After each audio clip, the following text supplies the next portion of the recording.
김영훈 목사님께서 사나 죽으나 제목으로 말씀을 증거하실 때 만원해 받으시기 바랍니다. 반갑습니다. 함께 읽은 로마서 18장 1절부터 8절을 본문으로 해서 8절 중간에 있는 하반절에 있죠. 사나 죽으나 우리가 주의 것이로다 하는 그 말씀에 한 구를 그대로 따와서 설교 제목으로 삼았습니다. 사나 죽으나. 로마서 14장의 내용은 당시 로마 교회에 있었던 교인들끼리의 갈등 문제를 해소하고 해결하기 위해서 바울이 보낸 편지 글 중에 일부의 내용입니다. 아마 로마 교회에도 오늘날처럼 교회 갈등 문제가 있었던 것 같아요. 본문에서는 어떤 갈등이 있었냐면 그 그룹 내에 교인들 가운데 믿음이 좀 강한 사람 그리고 좀 믿음이 연약한 사람 이런 사람들이 있었나 봅니다. 그러다 보니까 이제 그 로마서를 연구한 학자들은 믿음이 강한 사람과 연약한 사람들을 어떻게 보고 있냐면 믿음이 강한 사람은 주로 이방인 그리스도인 그리고 믿음이 약한 사람은 오히려 유대인 그리스도인으로 보고 있습니다. 유대인 그리스도인들은 과거에 율법을 지키면서 뭐 할례를 행해야 되고 율법을 지켜야 되고 뭐 해야 되고 뭐 해야 되고 이런 것들을 예수를 믿는 이후에도 여전히 그것을 행해야 된다는 사고를 가지고 있었기 때문에 그런 거에 있어서 복음적으로 보면 바울이 봤을 때는 오히려 그들의 믿음이 연약한 자로 보았던 것이죠. 그런데 그들 사이에 갈등이 있었던 겁니다. 그런데 중요한 것은 뭐냐면 믿음이 연약한 자나 강한 자나 여기 본문에 보면 그런 말 나오죠. 저 뒤에 5절 보면 어떤 사람은 이 날을 저날보다 낮게 여기고 어떤 사람은 모든 날을 같게 여긴다. 그 다음에 6절에도 나를 중히 여기는 자도 주를 위하여 중히 여기고 먹는 자도 주를 위하여 먹으니 이는 하나님께 감사하며 먹지 않는 자도 주를 위하여 먹지 아니하며 하나님께 감사하느니라. 그러니까 좀 생각들이 달랐지만 근본적으로 가지고 있는 생각은 같았다는 겁니다. 그건 뭐냐면 하나는 하나님께 감사하기 위함이었고 자기들의 믿음대로 하긴 하는데 표면적으로 드러나는 것이 갈등이 돼서 좀 그것들이 좀 충돌이 있었던 것 같습니다.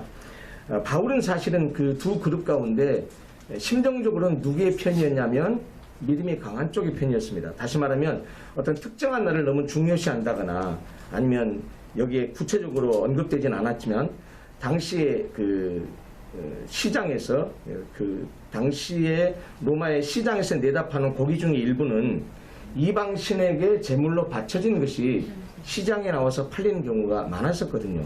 그러니까 그것들을 사서 먹는 것이 과연 그리스도인이 온당한 행위냐 아니면 먹어서는 안 되냐 하는 것에 대해서 신앙이 좀 있는 사람들은 하나님이 주신 거 기도하고 이렇게 감사하고 먹으면 된다는 생각이었지만 유대 율법적 사고를 가지고 있던 사람들은 그것은 죄악이다라고 하면서 이렇게 좀 부정시했습니다. 그러니까 그런 부분에 대해서도 어떤 사람은 자유롭게 음식을 먹을 수 있지만 어떤 사람은 가리고 먹는 이런 것이 있어서 사도 바울은 믿음이 강한 쪽의 편인 것처럼 보이지만 그렇지만 두 그룹의 갈등에 있어서는 중요한 말을 합니다.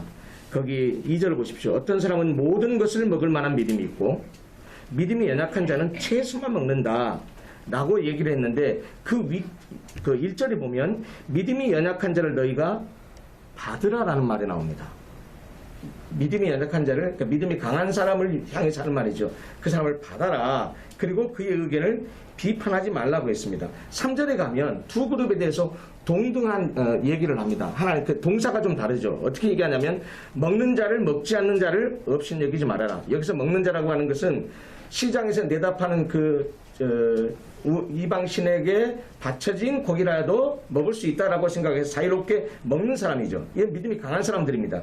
근데 그것을 먹지 않는 사람에 대해서 야, 저 사람 저렇게 믿음 저렇게 부족해라고 없인 여기지 말라고 합니다. 또 그 뒤에 가면 먹지 않는 자를 먹는 자를 비판하지 말라고 합니다. 사실 뭐 교회도 그렇고 우리가 살아가는 인간 세상에는 생각이 다르기 때문에 그룹이 나눠지잖아요. 정치도 나눠지잖아요. 또 어떤 것에 대해서 어떤 사람은 이렇게 보고 어떤 사람은 저렇게 보고 갈등을 하는데 바울은 뭐라고 말하냐면 양쪽 사람들이 다 똑같이 뭐라고 말하냐면 이쪽 그룹에 대해서는 없이 여기지 말아라. 이쪽 그룹에 대해서는 비판하지 마. 라는 얘기죠. 결국은 무슨 말이냐. 하나 되란 얘기거든요.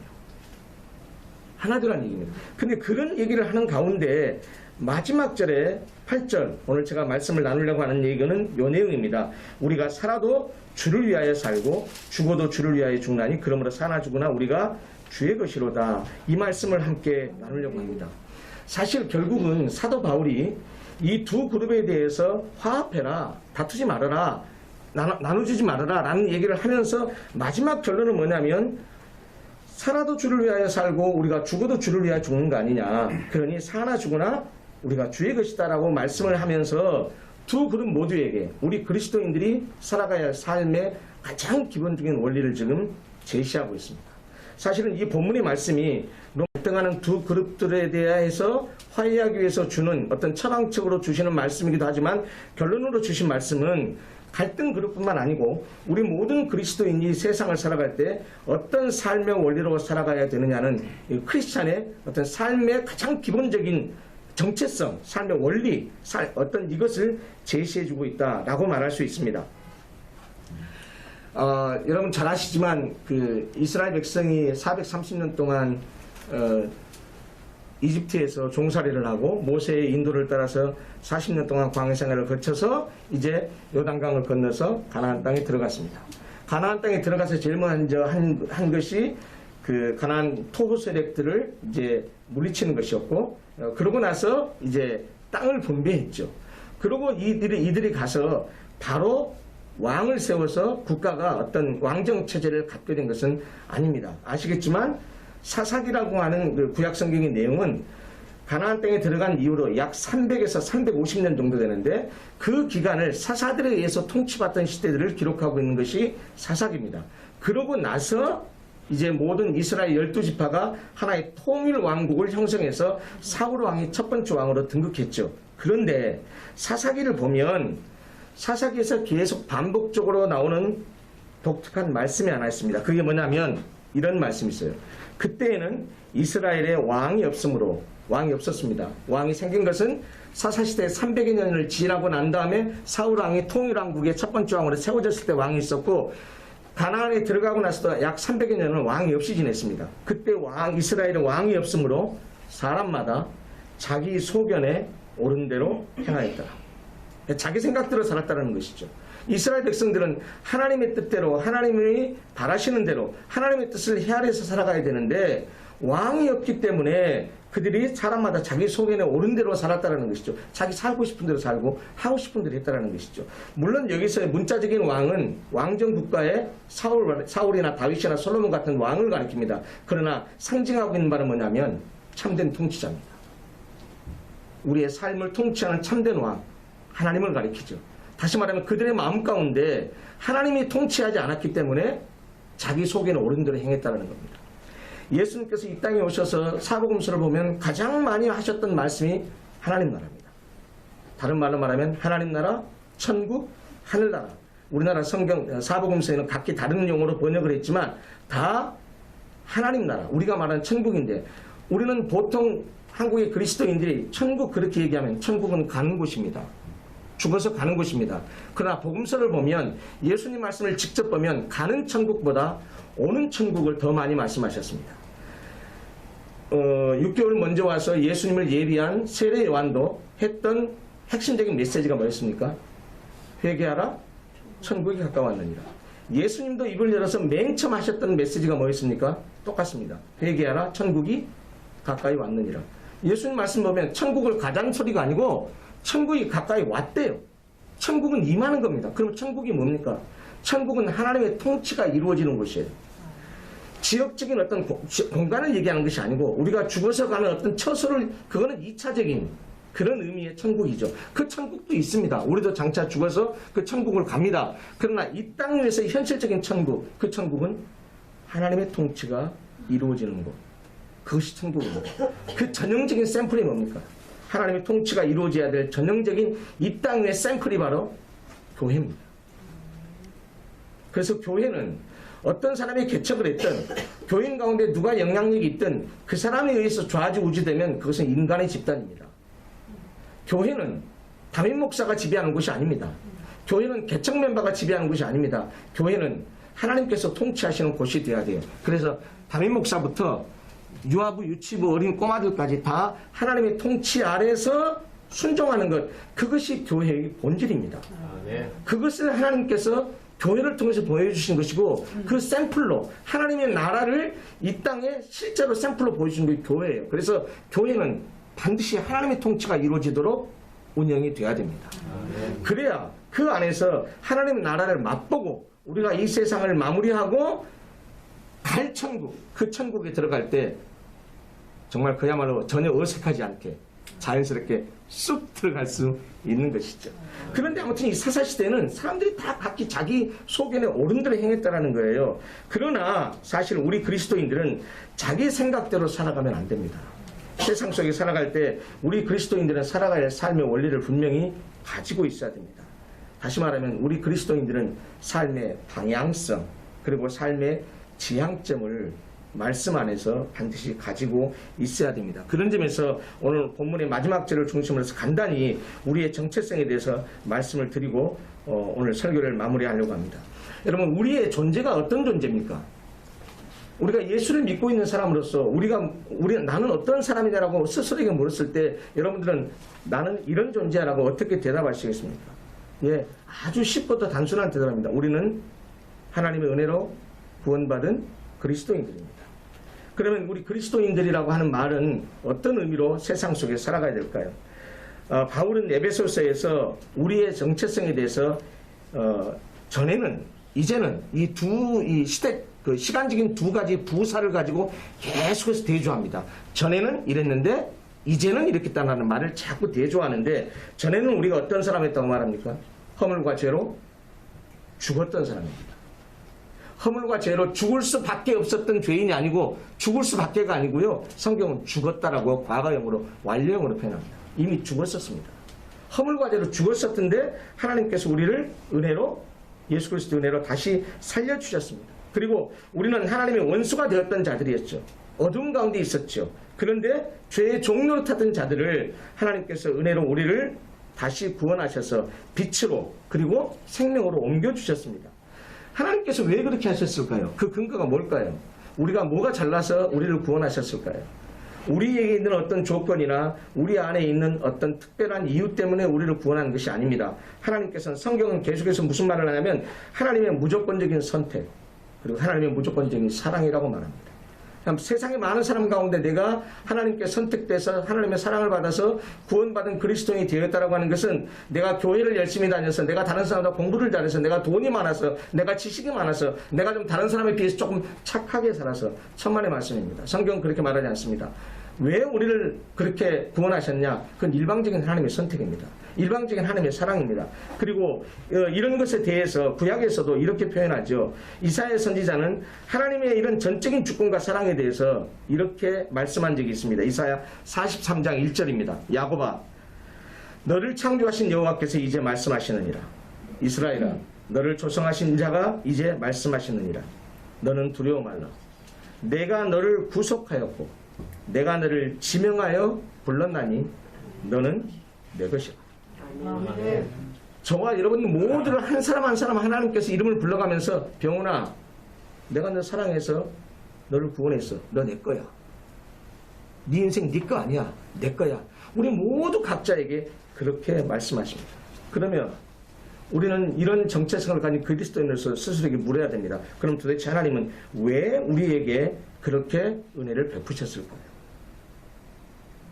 무조건적인 선택과 무조건적인 사랑으로 우리를 분명히 구원하신 것은 사실인데 그러면 왜 그렇게 하셨을까요? 이유는 아주 단순합니다. 그의 사랑 때문인데 하나님께서 우리를 사랑했다는 그 이유 때문에 무조건적인 선택과 사랑을 통해서 우리를 구원하셨는데 그냥 우리가 이 땅에서 잘 먹고 잘 살게 하기 위해서 그냥 우리를 구원시킨 것은 아닙니다.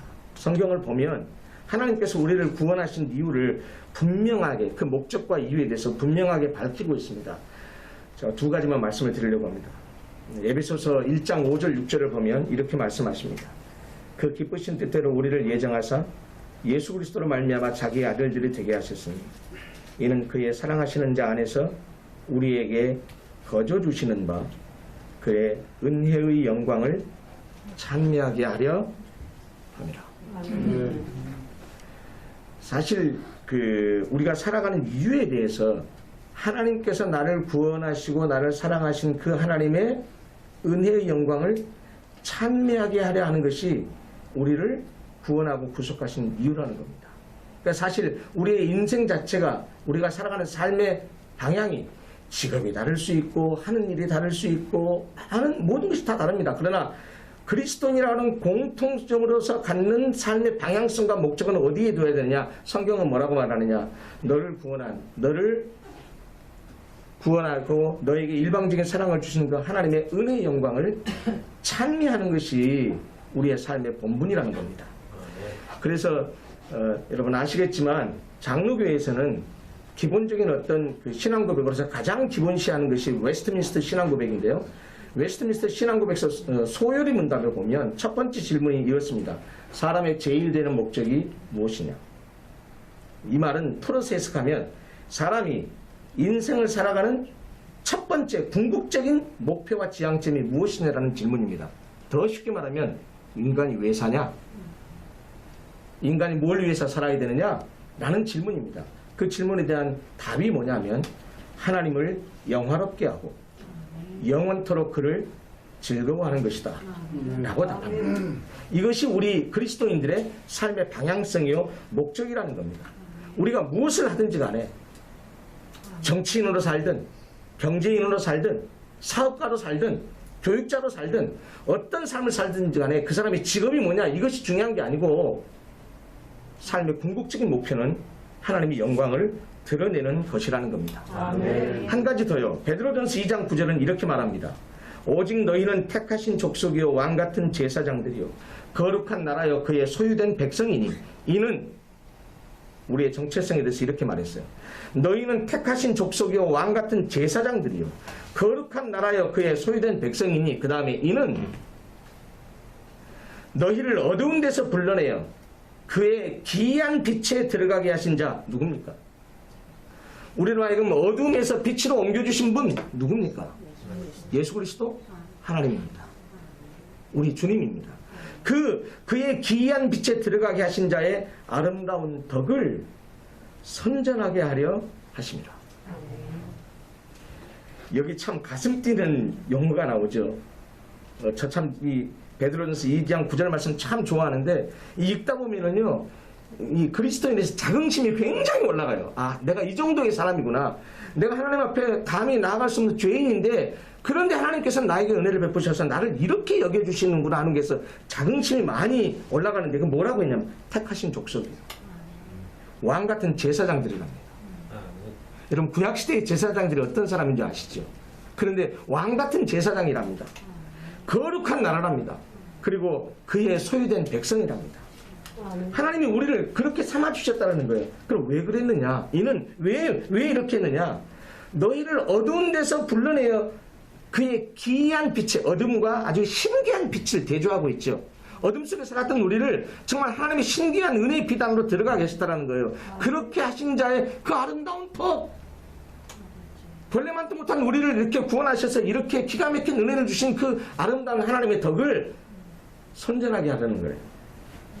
여러분 선전이 뭡니까? 지금 우리가 이 그 자본주의 사회에서 살고 있기 때문에 TV만 틀어보십시오. 몇 년 전부터는 요즘은 드라마 사이도 계속 광고 나오잖아요. 전에는 드라마 다 끝나고 앞뒤에 광고가 나왔는데 이제는 중간에 광고 나오잖아요. 그 모든 광고의 목적이 뭡니까? 상품 선전이에요.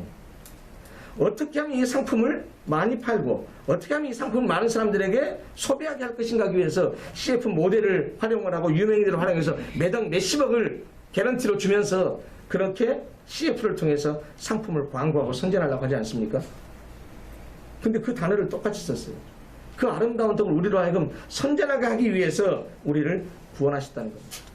우리가 아까 잠깐 합심해서 기도할 때 우리 목사님께서 그런 기도 제목도 주셨지만 우리를 하나님께서 이렇게 구원해 주셔서 우리만 잘 먹고 우리만 잘 살고 우리만 은혜 안에 살고 우리만 그냥 죽어서 천국 가고 이런 삶이 아니고 사실 우리 그리스도인들이 빨리 탈피해야 될 것 중에 하나가 뭐냐면 우리들만의 리그를 펼치는 거예요. 예수 믿는 사람들끼리만 자기들끼리만 똘똘 뭉쳐가지고 그 안에서 서로 행복하게 사는 것 그건 하나님 뜻이 아닙니다. 제가 올해 60대입니다. 저는 평생 대학에서 학생들만 가르치고 살았어요. 제가 1990년에 박사과정을 시작했는데 박사과정을 시작하면서 그때부터 이제 시간 강사, 흔히 말하는 보따리 장사를 시작했습니다. 저는 전공을 철학을 전공했습니다. 중앙대학교 82학번인데 그때부터 이제 90년도에 그 강의를 시작하면서부터 이제 강의를 박사과정 시작하면서 강의를 시작했는데 그러고서 내 횟수를 세보니까 올해까지 30년이 넘었어요. 30년이 넘는 동안에 20대 아이들하고 이렇게 살면서 그들에게 내가 목사가 되기 전이나 목사가 된 후로나 지금도 여전히 학교에 강의를 하러 가서 강단에 서면 어떻게 하면 이 젊은이들에게 예수를 증거할까? 어떻게 하면 이들에게 하나님이 살아있음을 얘기할까? 어제도 수업이 5시간이 있어서 아침 11시부터 오후 5시까지 계속 강의를 했었는데 어제도 마찬가지입니다. 학생들에게 성경이 무엇이냐, 왜 성경이 하나님 말씀이냐 하는 것들을 얘기하면서 젊은이들 정말 복음 전하기 힘듭니다. 제가 우스운소리로 그런 말을 해요. 30년 이상을 제가 강의를 하면서 그 젊은이들을 대했기 때문에 한 5, 6년 전부터 제가 굉장히 버거워졌어요. 학생들 대하기가. 나이가 들어서 그러기도 하겠지만 제 이 표현을 용서하고 드리십시오. 요즘 20대 아이들이요. 종족이 다릅니다. 종족이 달라요. 무슨 말이냐면 정말 이해가 안 돼. 소통도 안 되고 건전한 상식으로는 접근하기가 어려울 정도예요. 여러분 혹시 그거 아십니까? 우리가 바깥에 가서 전도도 하고 복음도 전하고 많이 하는데 대한민국의 20대와 30대는 미전도 종족입니다. 저는 현장에서 젊은이들하고 항상 상대하기 때문에 너무나 잘 압니다. 대한민국 20대와 30대 미전도 종족이에요. 그건 우리가 저기 아프리카나 저기 동남아시아에 전혀 복음을 듣지 못한 사람들하고 방부를 합니다. 예수 얘기는 들어봤겠죠. 근데 그들의 심성이라고 하는 것은 미전도 종족이에요. 제가 이 얘기를 갑자기 왜 들었냐면 사실은 우리가 살아가는 궁극적인 목적이 무엇을 위해서 살아야 하냐는 거예요. 여러분 다 여기 앉아 계신 분들이 하시는 일이 다르고 섬기는 교회도 다르고 다 다를 거 아니겠습니까? 그러나 분명한 것은 뭐냐? 우리가 무슨 일에 종사하든 무엇을 하든지 간에 하나님께서 나를 불러서 은혜를 주셔서 구원하신 이유는 나를 통해서 내가 사는 삶의 일상 현장 가운데서 복음을 전하고 내세고 있는 예수를 증거하기 위해서 우리를 부르신 겁니다. 그 나를 은혜의 빛으로 들어가기 시작한 그분을 선전하게 하기 위함입니다. 제가 모태신앙으로 태어나서 고등학교 1학년 때 예수를 만났습니다. 그리고 그때 예수를 만나고 나서 고1, 2, 3때까지 정말 예수에 미쳐 살았습니다. 그런데 그때 그렇게 성경을 한 20, 30독을 하면서 하나님과 긴밀한 그 영적인 친교를 하고 이렇게 살았지만 어린 나이였으니까 사실 신앙의 성수까지 아는 상태였죠. 그러다가 대학을 와서 이런 자유로운 속에서 하나님만 사랑하던 과거의 고등학교 시절의 마음을 잃어버리고 다른 많은 것들이 들어오면서 내가 고등학교 2학년 때 저희 교단에서는 이 중고등학생, 대학생들이 겨울에 수련회를 해요. 전국 수련회, SC 전국 동계 수련회를 했는데 부산 최랑교회에서 지금도 잊어먹지를 않고 기억합니다. 분이엘 고등학교 교목이셨던 이정삼 목사님께서 설교를 하셨었는데 고등부 주강사인데 첫째 날 설교의 제목 오직 너 하나님의 사람아, 둘째 날 설교 제목 네가 무엇이 되어야 마땅하냐. 셋째 날부터 이 두 설교 제목이 붙어가지고 저를 괴롭히더라고요. 그리고 셋째 날 그 목사님이 하나님에 대해서 살아야 된다는 우리 그리스도인의 정체성을 얘기하면서 너희들 장차 나중에 자라서 무엇이 되고 싶으냐, 내가 축복기도 하겠다 그러는데 목사 되고 싶은 사람 일어나라 그러는데 저도 모르게 그냥 스프링트듯이 일어났어요. 그래서 그때 제가 목사가 되겠다 하나님께 서원했는데 그 꿈을, 그 생각을 하나님께 서원한 것을 언제 이루어드렸냐? 40이 넘어서 이루어드렸습니다. 그리고 지금 사실 이제 송대에서 교회를 개척해서 목회를 한 지는 겨우 올해가 6년 차입니다. 저는 목회를 해본 경험도 없습니다. 평생 학생들하고만 살았어요. 그래서 사실 지금도 목회하면서 여러 가지 문제로 갈등도 하고 또 어려움도 겪고 그러지만 하나님의 은혜 가운데 참 하나님께서 교회를 이렇게까지 이끌어 주셨습니다. 그런데 우리가 살아가는 모든 삶의 그 정황들이 다 다르지만 살아가는 모든 삶의 궁극적인 목표는 반드시 거기에 둬야 된다는 거예요. 나를 통해 하나님께서 사실은 일이 무엇인가. 특별히 내가 다른 사람보다 더 장점이 무엇이고 다른 사람보다 더 나은 것이 무엇인가를 보시고 하나님께서 그것을 통해서 분명히 나를 사용하신다는 사실을 잊어서는 안 됩니다. 아까 제가 말씀드렸다시피 제가 고등학교 1학년 때 예수를 만났는데 그때 마음속에 항상 부담이 있었어요. 자전거로 통학을 했어요. 여기가 집, 여기가 학교, 여기가 교회면 여기 이렇게 들렀다가 아침에 학교를 갔고 10시에 야간 자습이 끝나면 다시 학교에서 교회 와서 기도하고 집에를 가고 이렇게 살았는데 아침에 갈 때는 몇 시까지 학교를 등교해야 되기 때문에 기도를 오래 못해요. 근데 저녁에는 10시에 야간 자습이 끝나고 나면 교회 와서 기도할 때는 1시간, 2시간 이렇게 깊은 기도를 할 수가 있었습니다. 어떨 때는 기도에 한참 빠지다 보니까 옆에서 시끄러워서 찬송하는 소리가 나서 깨봤더니 그 다음날 새벽기도 때문에 집사님, 권사님들이 와서 새벽기도 시작하면서 찬송하는 소리에 깨고 그럴 정도였어요. 그런데 그렇게 기도할 때마다 하나님이 참 이상한 음성을 마음에 주셨습니다. 기도 시작하면 보통 우리가 그렇게 기도하잖아요. 하나님 아버지 부르고 감사로 고백하잖아요. 저도 항상 기도할 때마다 하나님 아버지 감사합니다 하면서 이제 감사의 제목을 이렇게 아뢰는데 언제부턴가 그렇게 기도를 시작하면 하나님이 즉석에서 마음속에 이런 음성을 주십니다. 하나님 아버지 감사합니다. 그래 병훈아, 내가 너 참 사랑한다. 너를 너무 사랑해서 내가 내 아들 예수를 십자가에 못 박혀 죽게 했다. 기도만 하면 그 음성이 마음에서 떠나지를 않았어요. 그런데 언젠가 그 하나님이 마음속에 들어진 음성에 대해서 내가 이렇게 응답하더라. 내가 이렇게 기도하고 있더라. 하나님, 저도 주님을 위해서 죽겠습니다. 주님이 나를 위해서 죽으셔서 나를 사망에서 생명으로 옮겨주셨으니 저도 주님을 위해서 죽겠습니다. 내가 그냥 목숨 내놓겠다는 말이 아니고 내가 주님을 위한 삶을 살겠습니다 라는 고백이었습니다. 여러분, 이것이 어찌 저의 고백만 그러하겠습니까? 그리스도인이라면, 하나님의 은혜를 입은 사람이라고 한다면 우리가 내 삶의 정황이 다 다르고 내 직업이 다르고 내가 하는 일이 다르고 내가 살아가는 패턴이 다르고 모든 것이 달라도 우리가 그리스도인이 공통적으로 가져야 될 사실은 한 가지예요. 그게 오늘 본문이에요. 우리가 살아도 주를 위해서 살고 죽어도 주를 위해서 죽는다.